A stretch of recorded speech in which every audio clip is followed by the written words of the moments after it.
Alors, mesdames et messieurs, bonjour, bienvenue à cette revue des marchés et stratégies du mois d'avril 2021.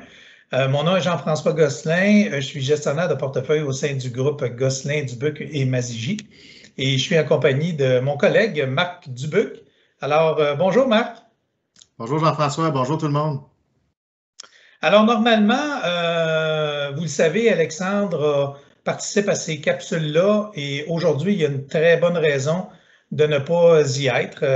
Et en fait, ce qu'on veut faire aussi, c'est qu'on veut en profiter pour vous présenter un nouveau membre dans l'équipe. Alors, on va féliciter Alexandra et Alexandre pour la naissance de leur fils qui est né au petit matin du 22 avril dernier. Alors, on leur souhaite là, tout le bonheur du monde et toute la famille va très bien. C'est ce qu'Alexandre nous a mentionné. Maman se porte très bien et fiston également. Alors, sans plus tarder, si vous me permettez, on va regarder le contenu de la rencontre d'aujourd'hui. Donc, on va faire un retour sur l'actualité économique ainsi que de ce qui s'est passé au cours du premier trimestre de l'année. Et ensuite de ça, on va conclure avec Marc au niveau des perspectives et des stratégies qu'on applique en portefeuille. Donc, ce qu'on a ce qu'on a constaté au cours des derniers mois, c'est qu'il y a eu un retour de l'inflation. En fait, ça a fait craindre le pire au marché et parce que les taux d'intérêt ont bondi. Littéralement, les 10 ans aux États-Unis sont passés de 0,95 à 1,70 en l'espace de quelques semaines. Ça a drôlement surpris le marché et les marchés n'ont pas aimé ça. Donc, ça a mal fait au niveau des obligations et ça l'a aussi mal fait au niveau des actions. Mais les choses ont été que passagères, le marché a repris et on a encore une fois frappé des records au niveau des différents indices boursiers. En ce qui a trait à la pandémie, plusieurs pays ont affiché également des déficits records. Et là, il y a toutes sortes de discussions sur les tables, à savoir comment ces déficits-là vont être comblés, qui va payer pour renflouer les coffres des gouvernements. Donc, on parle d'augmentation d'impôts. On a entendu hier, le 22 avril, en fin d'après-midi, M. Biden aux États-Unis commencer à réfléchir à l'effet d'augmenter les taux d'impôt sur les gains en capitaux des mieux nantis aux États-Unis. On parle même d'augmenter les impôts des corporations. Donc, ça fait que les marchés, naturellement, sont secoués par ces propos-là. Et par contre, aujourd'hui, on n'a que du vert. Une très belle journée sur les marchés. Aujourd'hui, Marc, ça fait du bien. Au niveau de la rotation sectorielle, c'est quelque chose qu'on va regarder ensemble un petit peu plus tard. On va parler du style croissance, on va parler du style valeur. Comment se positionner à l'intérieur de ça? Qu'est-ce qui est à privilégier? Donc, on aura une bonne discussion sur ce sujet-là. Et on regarde également certains faits divers. Là, certains d'entre vous ont peut-être même participé à la lecture de différents forums économiques. On a vu le titre de GameStop qui a complètement explosé au cours du premier trimestre. Donc, spéculation, oui, effectivement, il y a des gens qui ont fait des gros gains dans un court laps de temps et il y en a qui ont perdu beaucoup également dans ce laps de temps-là. En termes de pertes, on a parlé aussi de la faillite d'un hedge fund, Archegos, plus de 20 milliards de dollars qui a été perdu en quelques jours. Donc ça naturellement, ça a fait plier des genoux certaines grandes banques. Et on a constaté aussi que l'indice de volatilité, il est à un niveau très bas. Et pourquoi tout ça? En fait, quand on regarde les prochains graphiques que vous avez, l'emploi se porte très bien là, aux États-Unis. Entre autres, là, je vous l'avais mentionné lors de la dernière capsule, il y avait énormément d'emplois qui avaient été perdus à cause de la pandémie. Et une grande partie de ces emplois-là, entre autres aux États-Unis, ont été récupérés. Il en manque peut-être encore 7 à 8 millions à récupérer aux États-Unis. Mais on disait même un peu plus tôt cette semaine au Canada, l'emploi se situe à un niveau de 1% de différence entre le niveau où il était pré-pandémie. Donc, c'est de très bon augure pour le marché de l'emploi. Ça fait en sorte ça, que le consommateur se sent très bien. On a un niveau dans le graphique de 110. Voyez-vous, c'est très positif par rapport au niveau où nous étions en plein dans la récession ou même au cours des récessions passées. Donc, on atteint un bon indicateur de ce côté-là. L'indice de volatilité, il est en baisse, il est en dessous de sa moyenne mobile de 200 jours, ce qui fait en sorte qu'au global, le consommateur est optimiste. Ça se rapproche même de l'extrême. On voit, on a un indicateur de 88 versus la ligne blanche où nous étions la semaine passée. Et donc, on voit les effets de la vaccination, on voit les effets du déconfinement de certains pays. Hein. On a hâte de goûter à ça. Donc, le consommateur est très positif. À cette page-ci, ce qu'on voit, c'est que vous avez en fait un graphique, là, deux lignes peut-être importantes à regarder. La ligne grise au niveau de l'inflation, le CPI, et les dépenses des consommateurs. En fait, ce qu'on constate, c'est que les deux sont corrélés, là. Quand on voit des dépenses des consommateurs augmenter, ben, normalement, l'inflation suit toujours derrière, ce qui fait en sorte qu'au niveau des prévisions, ben oui, on pourrait continuer à avoir une certaine inflation au fur et à mesure que le consommateur va travailler et qui va dépenser. On se rappelle que les consommateurs ont gardé un certain niveau de liquidité, donc quand même plus importante que les années passées parce qu'on ne pouvait pas nécessairement dépenser. Donc, le fait qu'on retourne cet argent-là dans l'économie, ben oui, on pourrait connaître certains épisodes d'inflation. Ce qui fait en sorte que, oui, quand il y a de l'inflation, ben les taux réagissent sur la courbe. Là, les banques centrales n'ont pas fait bouger les taux n'ont pas bougé de ce côté-là, mais le marché a réagi. Fait qu'on l'a vu, là, la ligne grise que vous avez au bas, là, qui est au milieu entre les deux lignes pointillées, ça, c'est la moyenne 200 jours. Donc, on voit que quand les taux sortent de ce corridor-là, ben, en théorie, ils viennent se replacer pas longtemps après de retour dans le corridor pour se rapprocher de la moyenne mobile, ce qui fait en sorte que, oui, effectivement, ben, on pourrait connaître une certaine pause temporaire sur les récentes hausses de taux qu'on a connues sur la courbe, là.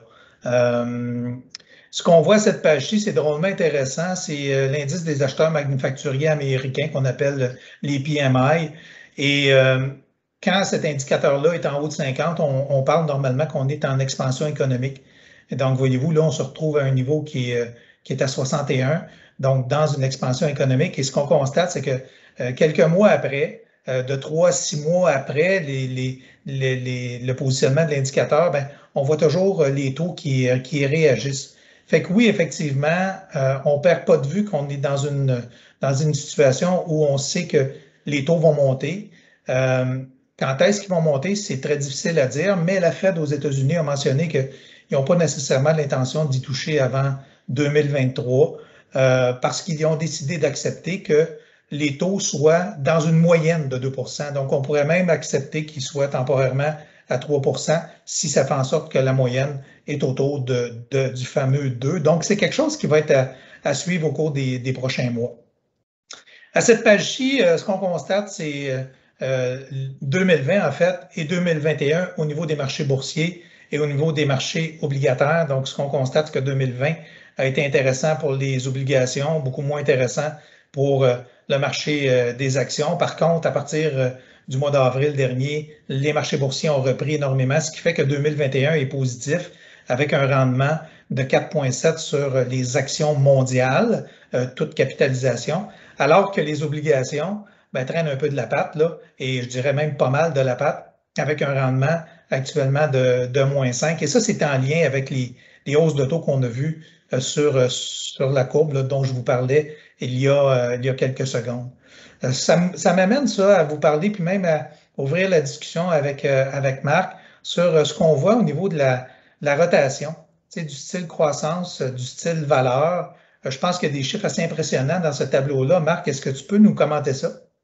Oui, merci Jean-François.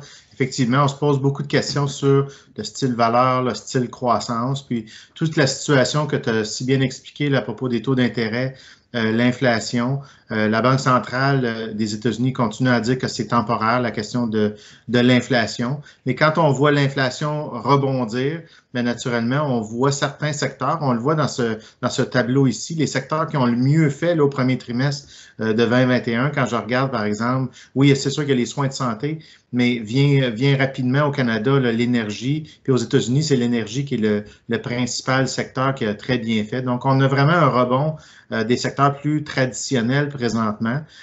Mais nous, puis si on regarde les marchés, là, même depuis la crise de 2008, c'est surtout le style croissance. Donc, les gestionnaires qui recherchent des entreprises qui ont une forte croissance de leurs profits puis de leurs ventes, c'est eux qui surperforment le marché. Puis nous, notre style, c'est que notre style puis notre décision, notre positionnement, c'est d'être légèrement on a un léger biais vers les titres de technologie, vers les titres de croissance. Donc, c'est sûr que quand il y a eu un ajustement, surtout dans le courant du mois de mars, mi-février jusqu'à mi-mars à peu près, là, l'indice a mieux fait un petit peu que certains de nos portefeuilles, mais on voit déjà, Jean-François, là, un retour là, des secteurs de croissance. On sait que notre vie a changé là, beaucoup, là, l'adaptation qu'on a eu à faire avec toutes les nouvelles technologies.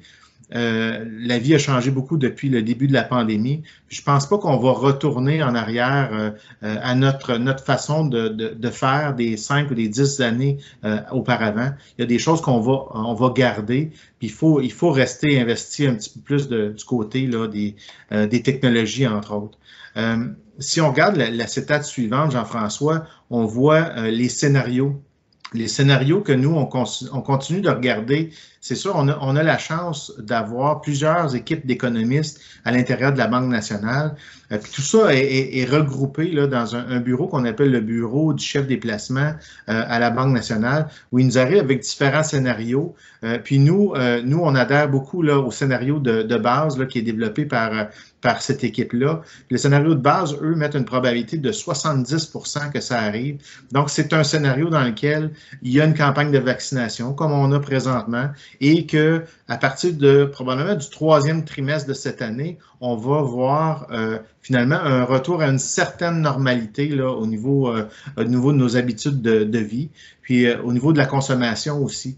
Donc c'est un scénario qui est très positif là, pour la croissance économique. Ce qui a changé dernièrement, c'est, vous remarquez le scénario alternatif principal, c'est un scénario qui est encore plus optimiste. Donc, on le sait, il y a beaucoup de nouvelles technologies, de nouveaux vaccins qui sont développés, de nouveaux traitements aussi qui sont développés. Donc, qu'est-ce qui arriverait si la campagne de vaccination va encore plus vite? Si les traitements, finalement, se passent tellement bien que, finalement, là, on peut revenir à une normalité encore plus rapidement. Donc, ils ont mis un scénario là, avec 20% de probabilité de voir ça. Naturellement, dans ce scénario-là, il y aurait encore plus d'inflation. Peut-être qu'on reviendrait plutôt à des taux d'intérêt un peu plus rapidement, des taux d'intérêt un peu plus normaux, plus rapidement. Puis ils ont gardé toujours le scénario plus pessimiste. C'est sûr qu'il faut toujours garder un œil là-dessus. Il y a toujours la possibilité que finalement il y a une problématique avec certains variants, une problématique avec certains vaccins où on n'aurait plus d'approvisionnement, des choses comme ça. Donc, il faut garder un œil là-dessus, mais ça demeure une probabilité qui est quand même très faible là, à 10%. Si on regarde la cétate suivante, Jean-François, en termes de positionnement, nous, puis ça n'a pas beaucoup changé au fil des mois. Nous, depuis même l'été dernier, on est surpondéré du côté action à travers les portefeuilles. Vous voyez la cible. Ici, c'est un portefeuille qu'on appelle équilibré. Vous voyez qu'il y a une cible, par exemple, en action internationale de 9%, une cible à long terme. Puis nous, présentement, on est à 15% en action internationale. Ça n'a pas bougé depuis l'été dernier. Ce qui a changé un peu dernièrement, on a augmenté un peu notre pondération en action américaine. Mais c'est surtout pour aller profiter un peu des marchés des plus petites capitalisations là, aux États-Unis, parce qu'on voit un retour de l'économie un peu plus normal. Donc, on veut profiter aussi un paquet de petites entreprises qui étaient carrément en arrêt, qui pourraient reprendre leurs activités de façon plus intensive. Puis on veut profiter d'un peu de ce rebond-là. On reste quand même bien établi, bien positionné dans l'action canadienne. C'est vraiment les revenus fixes dans lesquels on a retranché. Là. Vous voyez, la cible à long terme était de 40%. On est à 32%. C'est quand même une bonne déviation au niveau des obligations. Puis on demeure quand même positif là, sur les stratégies plus alternatives. Si on va à la cétate suivante, Jean-François, on voit, ça vient appuyer beaucoup si vous voulez, notre théorie de dire que l'économie est en train de se repositionner. On voit ici, c'est les projections des économistes là, à travers la planète.